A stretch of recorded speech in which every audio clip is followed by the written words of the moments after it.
Financial condition की तो इतनी अच्छी थी कि जेब में 50 रुपये भी नहीं थे। और एक टाइम मेरी बिटिया छोटी थी तो मेरी वाइफ मुझे कहते कि एक काम कीजिए, आप रोज के 50 रुपये कमा के लाया कीजिए तो उससे हमारा डेली का खर्चा निकल जाए। तो मैं उस दिन के 50 रुपये लेने के लिए गया था और मैं लगभग 4 लोगों के पास गया वो 50 रुपये मांगने, तो मुझे उन लोगों ने 50 रुपये भी नहीं दिए। और रात को लगभग 11 बजे का टाइम था, बारिश आ रही थी तो मैं सड़क पे खड़ा था, परेशान था कैसे 50 रुपये दिन के लेके जाऊं। तो मेहता जी हैं जिनको मैं पिताजी का दर्जा भी देता हूँ लाइफ में तो वो आए और बाय डिफॉल्ट, जबकि मेरा इनसे कोई रिलेशन नहीं था उस टाइम, तो ये आए मिले और इन्होंने मेरे से पूछा भाई राम राम जी आप कैसे खड़े हैं। तो एक बातचीत उन्होंने मैंने उनको बताई अपनी सिचुएशन। तो उस दिन मेरे को उस दिन के और अगले दिन के 100 रुपये मुझे पकड़ा के गए कि आप अपना अभी गुजारा कीजिए फिर काम शुरू करते हैं। तो उसके बाद हमने काम को शुरू किया, धीरे धीरे अपनी पहचान बनाना चाहिए, कोशिश करी, नई उम्मीद जागी, नया काम शुरू किया। मैंने इनके साथ 2-3 काम किए, चार्जर का भी काम किया, अपनी फैक्ट्री लगाई, छोटा प्लांट लगाया। फिर धीरे धीरे हमने सेल्समैन शुरू करी, सेल्समैन से मैंने दुकान खोली एक मोबाइल की, और मोबाइल की दुकान करते हुए हमने 8 साल उस काम को बड़ी शिद्दत से किया। और करते करते मैं बताऊं तो वेस्ट दिल्ली के अंदर एक नाम था हिमांशु कम्युनिकेशन। हम 10-10 रुपए की सिम बेचते थे, 10 रुपए की, 5 रुपए की, 20-20 रुपए की सिम मैं बेचता था मार्केट में। मेरी 17-18 लड़के लड़कियां मेरे पास काम करने लगे, काफी बड़ा ग्राफ बन गया। लेकिन उसके बाद एक अचानक एक ऐसे एक्सीडेंट एक और ऐसा हुआ कि जहां हम महीने की 2-2 हज़ार सिम भी बेच रहे थे, अपना अच्छा गुजार चल रहा था, 1.5 से 2 लाख मंथली इनकम भी आ रही थी। लेकिन एक ऐसी कंपनी आई, उसने मेरे सारे सपने फिर जीरो कर दिए, शून्य कर दिया और हमें सड़क पे ला दिया। कंपनी का नाम था जियो कंपनी ने आते ही फ्री में बांटना शुरू किया और हमारी दुकान जो 1 से 3 दुकानें बंद भी गई थी वो मुझे बंद करनी पड़ेगी और मैं फिर वहीं पे जीरो पे दोबारा खड़ा हो गया। तो उस टाइम महसूस हुआ कि हमें रियलिटी में करना क्या था। हम लोग फिर उसी पैसे के पीछे भागने की कोशिश कर रहे थे जो हमें हमारी ही कहीं ना कहीं जो फ्यूचर प्लानिंग ना होने की वजह से हम फिर दोबारा से वहीं पे शून्य पे आते हैं। फिर दोबारा से तैयारी करी और मेरे थैंक्स करने ब्रदर विनोद जी जिन्होंने मुझे एक पिक सेंड करी आज से अप्रोक्स 1 साल पहले 21 जनवरी 2020 को।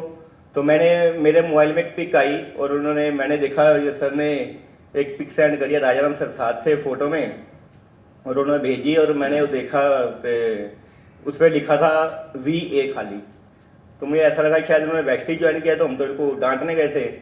लेकिन बाइट हॉल जब अंदर गए, राजाराम सर के घर गए, देखा तो वहाँ पे एक VA के आगे E भी दिखा मिला। तो कीवा समझ में आई कि कीवा भी क्या है।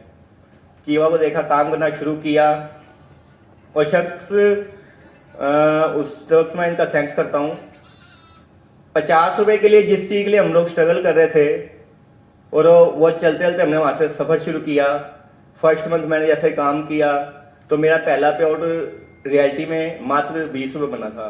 TDS करके 19 रुपये मेरे अकाउंट में आए थे और मुझे इससे कोई फर्क नहीं पड़ा, मैं सेटिस्फाइड था फिर भी। लेकिन सेकेंड मंथ जो मैंने काम किया उसमें पूरी शिद्दत से काम किया, लेकिन उस मंथ में मेरा पे आउट जो बना वो 200 बना। मैंने सर को फोन किया क्लोजिंग की नेक्स्ट डे रात को, मैं सर मेरा पे आउट इतना कम क्यों बना है। तो सर ने मेरे को पहले मैं राजाराम सर से बात करी, राजाराम सर ने फिर सर को लाइन पे लिया। तो उन्होंने बताया कि आपकी तो नीचे टीम नहीं है, आपको भी बिजनेस का पता ही नहीं कैसे काम करना चाहिए, आप काम तो कर रहे हैं लेकिन सिस्टम का कोई पता नहीं है। उस टाइम महसूस हुआ कहीं ना कहीं हमने गलती करी है। काफ़ी देर लगे रात को 3 बजे से, मैं 2-2:30 बजे से बात करते हुए। उस टाइम मैंने कसम खाई कि सर मैं इस मंथ रॉयल्टी करके दिखाऊंगा आपको कैसे करनी है। पूरी शिद्दत से काम किया। जो थर्ड मंथ का जो चेक बना था वो 2,000 रुपये गया था। मन को बड़ी सेटिस्फैक्शन हुई कि यार अब 2,000 हुआ, लेकिन खुद एक मन में एक आग सी जल गई थी। जैसा कि आप अभी पिक्चर में देखे थे, टारगेट्स भी बहुत बड़े थे और चुनौतियां बहुत बड़ी बड़ी थी। जिन्होंने ज्वाइन करा था वो भी छोड़ के चले गए थे, अकेला इंडिविजुअल काम करना था। लेकिन साथ है मैं थैंक्स करना चाहूँगा राजाराम सर का, आशीष सर का, विनोद सर का। इन्होंने मुझे उठाया, बार बार समझाया, बताया कैसे काम करना है। हमने चौथे मंथ में 4th मंथ में काम किया तो मेरा उस टाइम का जो पे आउट बना था वो 4700 बना था। मेरे लिए बड़ी खुशी की बात रही है, हमने लॉयल्टी कर ली। और जब इसके बाद यूज भी जब मैंने देखा 4700 है, मेरे को सेटिस्फेक्शन हुई। तो 5 महीने का जो पे आउट बना था 20,000 क्रॉस कर गया था। तो मेरे को बड़ी खुशी हुई कि मैंने स्टार क्लब का अचीव किया है। तो मेरे ब्रदर गुरनाम सिंह जी, गुरबचन सिंह जी जो मेरे साथ चलते रहे, आनंद कुमार ठाकुर जी जिनको मैं अपना अपलाइन कितना ही उनसे बिहेव करता हूँ, क्योंकि मुझे पता है वो मेरे एक मित्र भी है, भाई भी हैं। लड़ते भी हम लोग आपस में सारे ही हैं, ऐसा नहीं लड़ते, लेकिन प्यार भी हम सब में काफ़ी है। मैं रिस्पेक्ट देता हूँ अपने सारे साथियों की। चंदेश्वर जी हैं, भाई की तरह साथ चलते हैं। सबके नाम नहीं ले सकता कि इन्होंने मेरी मदद में, नाम बहुत लंबी गिनती रहेगी, लेकिन सेटिस्फेक्शन नहीं हो पाई सर। इसमें टारगेट एक ही था ज्वाइन करने के बाद कि मुझे दिसंबर 2020 तक मुझे ट्रैक्टर क्लब लेना ही लेना है, ट्रैक्टर बनना है। जब मैं ट्रैक्टर बनने के लिए चल रहा था तो मुझे सर से बात ही, मैं सर मैं ट्रैक्टर दिसंबर तक बनना है और मैं कैसे बनूं। सर कहते हैं भाई ट्रैक्टर तो बन सकते हैं अगर आप इस स्टेप पे काम करें। गाइडलाइन ली, हमने काम किया, कोशिश करी, लेकिन थोड़ा सा कमी रह गई और हमने उसको टारगेट को फरवरी तक में अचीव किया और ट्रैक्टर में आए। लेकिन ट्रैक्टर आना इंपॉर्टेंट नहीं था, मेरा टारगेट ये था कि ट्रैक्टर क्लब इनकम लेना। तो ट्रैक्टर तो बनना एक अलग बात है कि ट्रैक्टर तो बन गए, लेकिन ट्रैक्टर क्लब इनकम लेने के लिए मेरा टारगेट वो था। तो हमने लास्ट में उसकी पूरी शिद्दत से कोशिश करी और मैं खुशी के भाई सारे साथ मिलकर हमने काम किया और हमने वो ट्रैक्टर क्लब इनकम भी ली। आज से 1 साल पहले जहाँ मेरे को 50 रुपये पर डे कमाने के लिए सोचना पड़ता था, आज हम 50,000 तक पहुँच गए। वो मैं कह नहीं सकता अल्फाजों में कि वो उसकी आज मैं कैसे मैं थैंक्स करूँ। मैं अक्सर कहता हूँ शीश सर से कि सर आप में क्वालिटी है गधों को घोड़ा बनाने की, आपने मेरे को ही बनाया, थैंक्स। अगर आप ना होते सर तो हम शायद इस मुकाम तक नहीं होते। मैं शुक्रिया अदा करता हूँ बार बार आप लोगों का।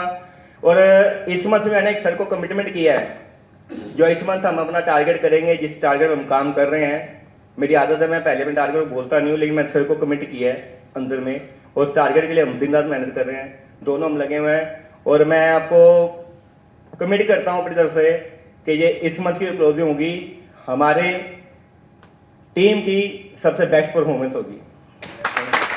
थैंक यू शीशन। चेयरमैन कब बनेंगे? Chairman recording